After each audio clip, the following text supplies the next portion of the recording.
The NBA's restricted free agency standoffs could help the Spurs sign Jeremy Sochan for a bargain price. The league is deep into its offseason, with notable names like Jonathan Kuminga, Cam Thomas, Quentin Grimes and Josh Giddey remaining unsigned in restricted free agency, due to a market lacking spending power. This situation, while unfortunate for the players, shows that restricted free agency is working as intended. Teams are more cautious about spending because of the new CBA restrictions and seem more willing to use their leverage. This current environment should encourage players eligible for restricted free agency in the future to sign extensions if offered. Jeremy Sochan might have to accept an extremely team-friendly deal to secure a payday or face an uncomfortable situation next summer. Before discussing Sochan's situation, it's essential to understand how restricted free agency works for players coming out of their rookie contracts. The teams that hold their rights must extend a qualifying offer for 1 year to get the right of first refusal, allowing them to match any offer sheet the player signs. The player can accept the qualifying offer, play the year out, and enter unrestricted free agency the next summer. Few have done this due to the high risk involved. Most either sign with their incumbent team, sign an offer sheet with a different franchise that their incumbent team can match, or work on a sign and trade that the incumbent team must agree to. If a team wants to retain a restricted free agent or get something back for them, they will. They've always had all the leverage, but weren't always willing to use it in the past. This summer sets a precedent that things might be changing. Sochan is extension eligible as he's about to enter his 4th year in the league. If he doesn't sign an extension, he'll become a restricted free agent in the summer of 2026. In the past, the Spurs have extended their guys on rookie deals, with Keldon Johnson and Devin Vassell getting their money without testing free agency. It would make sense to do the same with Sochan, assuming the front office is still high on his potential.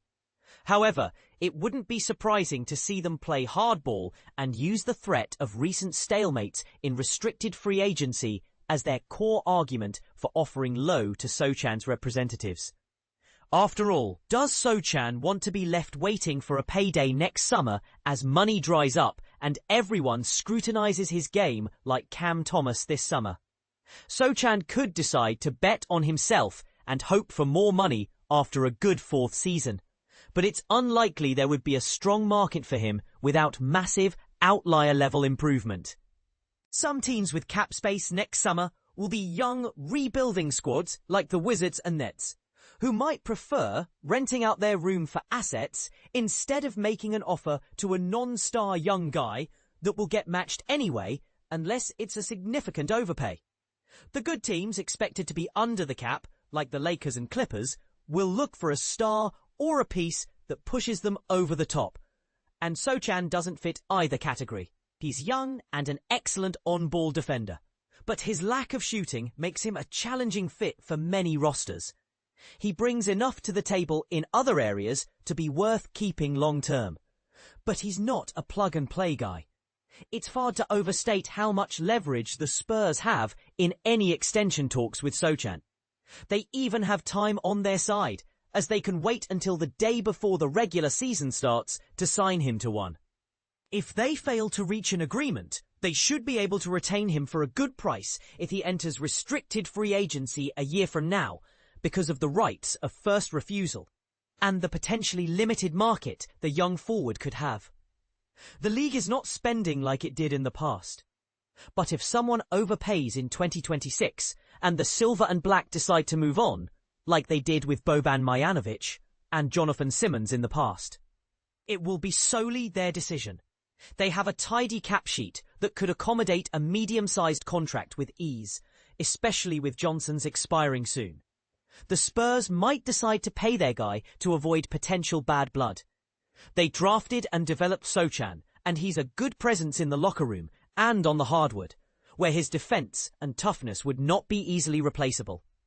Maybe his shot is looking better after a busy summer working on it and spending time with the Polish national team.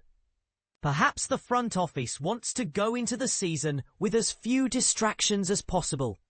However, don't be surprised if it takes a while to get an extension done as San Antonio waits for Sochan to lower his expectations. There's nothing wrong with taking advantage of a position of power created by the collective bargaining agreement. If they decide to flex their leverage, which seems like the smart thing to do, the Spurs should be able to lock down a promising young player to a team-friendly deal and continue a streak of good roster-building decisions.